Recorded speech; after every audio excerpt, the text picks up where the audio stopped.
Մեր տարածաշրջանը ու առհասարակ աշխարհը շարունակում է մնալ պատերազմի դարաշրջանում,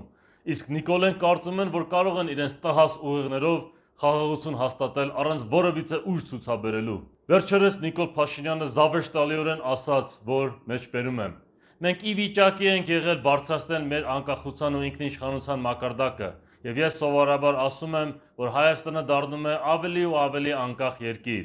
Մեջբերման ավարտ։ Սա ասում է այն նույն մարդը, ով մեր ազգին առավել քան երբևէ հիասթափեցրեց ու պառակտեց։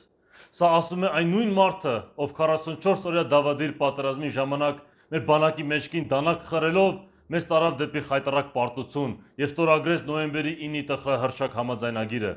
որը ըստ էության ռուս-թուրք սիոնիստական համաձայնագիր է։ Սա ասում է մի մարդ, ով Արցախը ամբողջությամբ սկուտեղի վրա հանձնեց մեր թշնամիներին եւ ճանաչեց Ադրբեջանի ամբողջականությունը։ Դա անելով Արցախը ճանաչեց Ադրբեջանի կազմում, թքած ունենալով մեր պապերի թափած քրտնինքի ու արյան վրա։ Դա անելով նաև ջուրը գցեց մեր ազատամարտիկների զոհաբերությունները։ Եվ այս նույն մարդը կարծում է, որ կարող է բարձրացնել մեր հայրենիքի ինքնիշխանության ու անկախության մակարդակը։